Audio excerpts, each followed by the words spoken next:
Welcome everybody to this evening's live. Thanks for joining me. We're talking golf driving myths this evening, and predominantly we're going to be talking about the ideas of missing fairway left and right. Got some interesting stats, and also the ideas of a one-sided miss. This is something that's talked about a lot in golf tuition. It's talked a lot about on telly, so we're going to talk about the ideas of how maybe that's going to make you work on the wrong things if you don't quite. Well, let's just tell you what the data means and it'll hopefully become clearer. So we've got the chat up in front of me here as well. So I've got the live chat running. Sean, hey Sean. We've got Jake, hello brah, hello Jake Edwards. George Milanga, hey Mark, hey, I'm saying that wrong. First one of these in a while, David Fletcher. Now, it's a good point, David, and if you like the lives, do let me know, and maybe post comments telling me you like and you want to see more of them, and also hit that thumbs up button. As always, YouTube likes it, and it lets me see that you want more of these. I love doing them.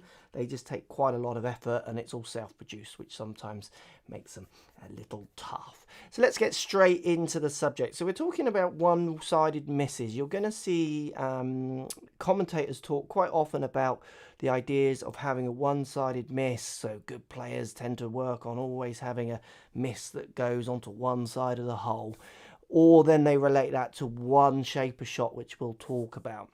I've got some really interesting data which I'm going to share with you from ShotScope on misses left and right for different handicap groups, as well as fairways hits. Now, the fairways hit data is amazing and it might surprise you. But before we kick off, anyone who wants to hit those comments up or in the chat here, let's have a guess. Let's hear some guesses before I show you the data. Misses left and misses right. So drives that miss the fairway left, drives that miss the fairway right. Will there be a one-sided miss against the different handicaps as we go up through the handicaps all down? So from scratch to 25 and plus. Let me know in the comments. And also fairways hit, before we show you the data from ShotScope, will we see a big difference in the fairways hit stats from a scratch handicap and moving up in 5s, 10, 15, 20, 25 handicap? Let me know again in the comments before I show this data. So I know the chat is a fraction behind here.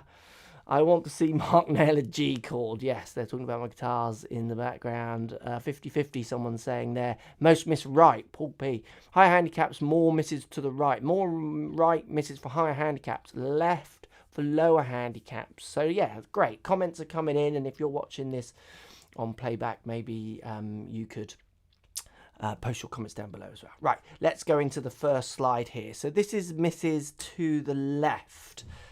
So you can see the handicaps are along the bottom here, and its percentages going up the left, and I've got the percentages on each bar. So if we got a 0 handicap, misses 24% of their fairways to the left, 23, 25, 25, 27 for the 20 handicapper, and then back down to 22 for the higher handicapper at 25 handicap and above.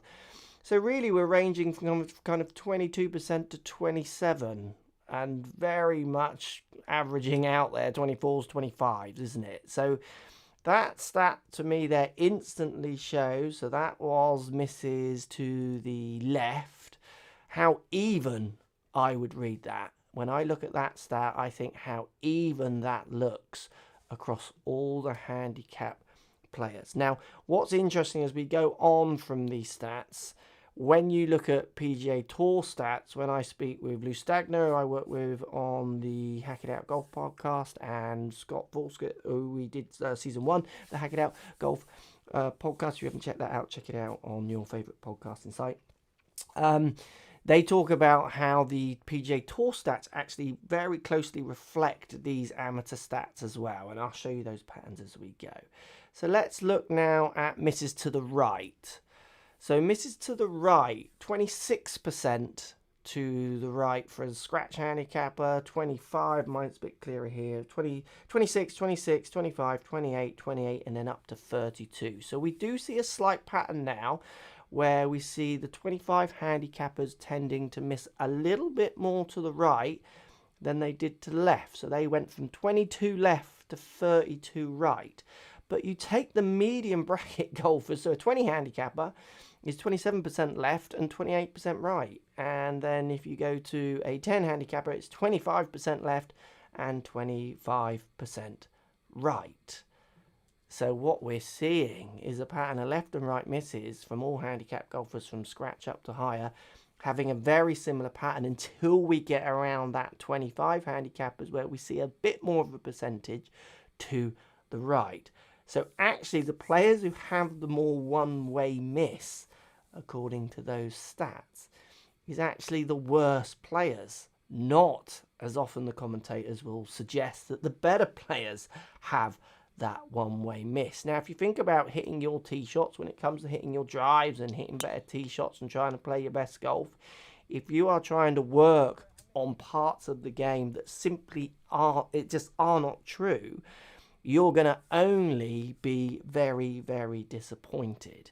So before we go into fairways hit, which you can probably judge from those stats already, let's just have a look what the chat is saying. Is that how far right? Curtis says, that's a good point actually. Way less than I thought from Ricardo. Ricardo, absolutely. There is a definite bias of people thinking that it's going to be way more to the right and very one-sided. What's more important, path control or club head control? From Bernd, I can't say your surname, Bernd. I presume you're from Austria or somewhere, are you? Like I'm guessing. So club face control or path control, they're both very, very interlinked, and you can't say it's one or the other. You have to relate it so much to the golfer. Quite often, when you get the club face in a certain orientation to the path, then the path tends to fall into place a bit quicker. That's the general pattern. So getting people to have good club face awareness as they swing the club around their body is definitely something that allows people to hit more fairways and get control. When I'm swinging, I have a general control of the face. So then my path tends to stay in a very kind of general place as well. It's not jumping around. Path and face are not independent of each other's burn. Surely a one-way miss is far better than having a two-way. Sean, well, everyone has a two-way miss. That's the point, Sean. That's a really good question because that's actually the point. So that's in the chat there, Sean Burdett, I think that is. Sean, so basically everyone has two-way misses. Now, those patterns that I showed you there in those graphs, so this very even, that's the left misses, 24, 25s, 27 to 22s going up into this pattern, is exactly what we see from the PGA Tour. So the best players on the PGA Tour, what they're doing is they also have a very even left and right miss. It's the players who are struggling who then tend to have a one-sided miss. So they tend to go more onto one side rather than have a 50-50 miss, which we'll come to in a second. So I think, Sean, what you're mixing it up with is maybe shot shape, which is where this idea gets a little bit confused for lots of people. I miss every which way, G2020. One-way miss doesn't help if the hole on the course you're playing go both ways. Well, John, my point is there isn't a one-way miss. That's the thing. People get so confused with this idea that there is a one-way miss. There's more of a one-way miss for worse golfers. So the higher handicappers has a slight bias, but they're still missing plenty on both sides. And let's just break that through onto how many fairways golfers are hit. So before I show this stat, in the comments down below, if you're watching this on playback, and if you're in the lives, hit me up in the comments. Love to see all the comments coming in here. Thanks for everyone who's joining us for this live. The comments, people, now and on playback, fairways hit. Are we going to see a big difference in those handicap brackets? I've got the stats here from ShotScope. This is from millions of shots, so it's a really good data set. What do you reckon? Fairways hit more from lower handicappers, less with the higher handicappers. What pattern do you reckon we will see? Let's see if anyone, because obviously the live is always slightly delayed. Let's see if anyone's going to answer that in a question. Mine is 20% left and 40% middle and 40% right, Alex says. Yeah, so Alex, I'm presuming you're a higher handicapper. If you're not, you'll be one of the outliers. Yes, I agree, which is why you wouldn't watch the practice towards having one-way miss. That was my point, John says. Very little difference, Mark says. Stephen says 50%-ish. No, 48% to 51, Danny. Only the 25-plus handicappers will see a big drop-off. from Plo Massa. So you're great. People are coming in 46 to 50% for all. Mark. So some really good guesses here. Here is the data look on Fairways hit. So the success of Fairways hit.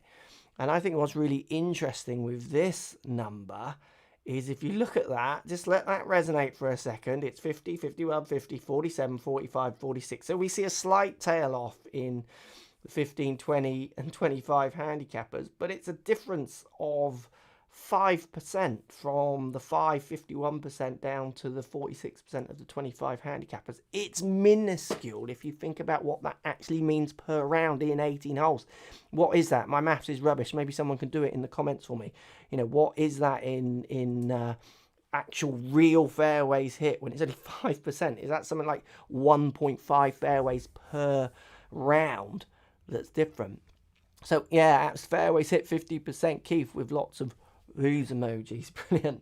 So look, think about the messages of what we're saying. These patterns follow the ideas on the PGA Tour. So you get the better players tend to have a very even left and right miss. The better players will have a certain amount of fairways hit, but they're never the most. So a few points to take from this. Value in fairway, for one, you've got to be careful with, because you can see from this stat here that valuing fairway there is probably never the smartest thing to do. Obviously, fairway has its rewards and what have you. I'm not saying don't try and hit fairways, but overvaluing fairway compared to keeping your ball somewhere in play is going to be a bigger thing that you want to try and focus on, because you don't see a massive difference in fairways hit from those handicap brackets. What you do see a bigger difference is in distance hit. You do start to see the gaps really changing. I've got them actually in front of me here. I haven't got a slide for you, so I'll just read them out. A scratch handicapper for average, playing average on their shop scope data is 279. Compared to a 20 handicapper, their playing average is 219. So 219, very similar in the fairway, to 279, very similar in the fairway. From a 20 handicapper to a scratch handicapper, those stats are. And 279 missing evenly left and right compared to a 20 handicapper missing evenly left and right, but 219 back. That's the bigger difference. Now I know you can't just go out there and all start smashing it miles. I get that. Don't worry about that. But keeping the ball in play and trying to get as much distance out of your tee shots is where the ideas of your improvements might come from. Now, why do the commentators constantly go on about this idea of having a one-sided miss? And like a player that we could reference in this is someone like DJ. DJ often is the kind of poster boy because he hits this little fade, and when he's on, he's like just hitting everything flag and fairways, it feels like. For the one-way miss kind of brigade. And I think some other people who are tripping it up in the comments as well. Having a one-shot reliable shape is brilliant. So like that's just killer, great, perfect. Let's take it a fade. Let's take a little bit of fade that can go for DJ 220, or 320 yards off the tee, or whatever he averages, 314, 309. He's around there averaging. So he's got a fade that you can rely on that's averaging 309 on the PGA Tour, and he hits, let's say, without me looking it up, between, I'm going to say, 55 to 68% fairways is what I would guess at. Someone maybe could check it for me in the comments. His one-sided shape shot allows him to aim and try and hit the ball in play more often and keep it in play, and then when he has his even misses, which he has, like the lower handicappers that we saw from the amateur data, they're maybe not that far offline. But what he does have is a repeatable shot shape. That doesn't mean it misses always on the right. Just because it's fading doesn't mean it misses always on the right. Many reasons. One, your dispersion pattern with the driver just isn't that accurate. So have a look at the average width of your fairways next time you play at your course. I think the average width of a fairway on a PGA Tour course that they're playing, let's call it a generous 34 yards. Like US Open comes down to almost under 30 yards width. They are not hitting their drives within 30 yards width that often, or often enough. I mean, they hit it in there quite often, but not often enough when they get really narrow. knowing that they've got a reliable shot that's going to miss evenly out on both sides but get down there is where they're really scoring. The other thing that happens as well is because they won't be valuing fairway as much as maybe some amateurs do, what happens is they actually might be missing on the left or the right on purpose. So you might find there's some holes where they're actually aiming down the left side of the fairway because that makes them get round a corner, over a tree. It allows them to, the fairway kicks off into trouble near a lake. So what they do is they move their shot pattern more up the left and just take the left on that hole. And the next hole, there's a big lake up the right. So they move that shot pattern away from the lake if they're clever and move it up the right. So they're in the fairway and the right rough. But they're still playing their little butter fade. And this is where I think the commentators often get muddled up with the ideas of going into the one-sided miss, is that, yes, good players have a repeatable shot pattern, but what they don't do is absolutely do not do is have a one-sided miss, which is very evident in what you guys and girls are doing when you're out there playing from the shot scope data as well. Biggest miss for you to try and just get your head around, work on a repeatable shot shape, drawing everything, fading everything, something that just puts the ball somewhere in play. Trying to overvalue fairway and thinking that you've got a miss only on one side every time, you're only going to be disappointed, because the best in the world are not doing that, even though people are trying to tell you they are. Which I think is a shame. Right, let's have a look at some of these comments before we finish. Hopefully some of these ideas will help you improve your ideas of how to get out there and practice and get more from your practice. Do more of these, Mark. Quality stuff. Thanks, Sean. Yeah, I will try to. One-way miss is a score saver, Simone. So a one-way miss doesn't exist, Simone, but having a one-shot shape is a score saver for lots of people. Beware of the dreaded double cross, Matthew. Absolutely. Most pros miss when they hit what commentators call the double cross.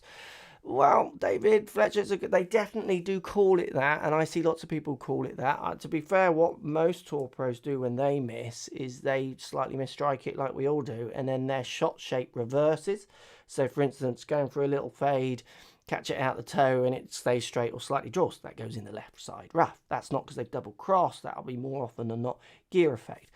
I remember when I used to teach to quite a few tour pro coaches, and we used to talk about this subject, and you measure them on the launch monitors. They're not getting the face double cross nowhere near as much as it's called. Generally it's strike.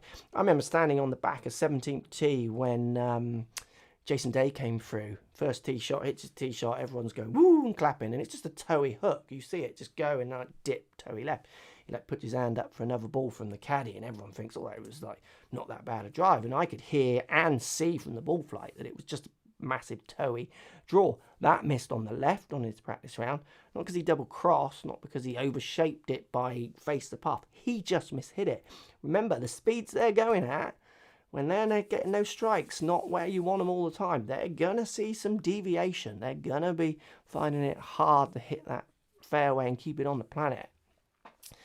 How much does spin really affect driver accuracy? Scott Kennedy. That's a really interesting question, Scott. I've got some actually cast iron proven data on that, because people talk about rolling the ball back, adding spin, and it makes it harder to control left and right, and that the ball doesn't like curve anymore. It's easier to hit straight because of the spin. I've got some interesting data on that. Maybe we could do a full podcast on it, or a live if you want to see more live. So in your opinion, Mark, is practicing hitting more fairways and hitting more greens from your misses a better strategy? I can't work out quite what you're saying. I mean, practicing hitting more fairways and more greens is good.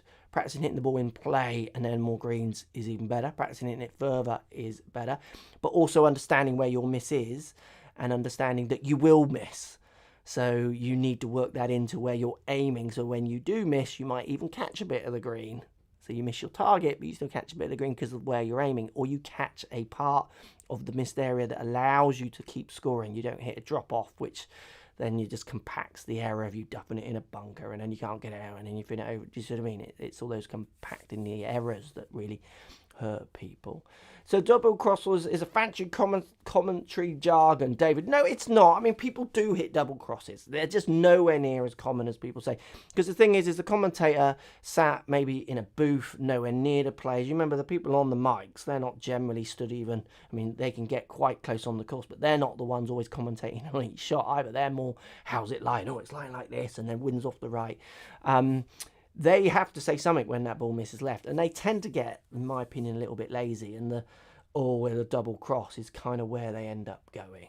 Listen to Scott Fawcett, Matthew, and he can tell from GPS data that Pro double crossed when he didn't play his natural shot shape and tries to turn the ball the other way, and his body didn't compensate. That's, yeah, the double cross ideas is interesting. Hi Mark, one piece of practice advice would you give to becoming a more accurate off the tee? That's a great question. Let's finish on that one. Strike, work from strike out, improve your strike. The more you can strike it in the same part of the club within reason, most times you'll get a repeatable shot shape, a repeatable launch, a repeatable distance. Then working on one shot shape. Massively important, and then trying to work on getting as much distance as you can. So reducing curvature, again improving strike, making sure your lofts and your spin launches are all in good places, making sure you're trying to stay as fit and as strong as you can to send it out there as far as possible. Twist, face, high toe blocks, thoughts, Reese. Yep, high toe blocks. Yep. Ask Brooks Koepka about them. Give him a little DM maybe. There you go. Thanks everybody. If you want to see more lives, let me know. Remember, if you like the lives, hit that thumbs up button down there. Make sure you do hit that thumbs up button for me if you like them. It'll show me that you want to see more of them. And you could even give me some hit up on social media, on Instagram at Crossfield Mark, at 4Golf Online, on Twitter, also on TikTok, Mark Crossfield #1. And you can give me some ideas of other lives or subjects you would like me to cover. Thank you all for watching. I do think these numbers, miss left, miss right, they're pretty even until you get to poor handicappers, and then obviously fairways hit, are very eye-opening if you want to move away from just the boring old commentary jargon. Thanks for watching everybody. Always enjoy a live. Hope you enjoyed it as well.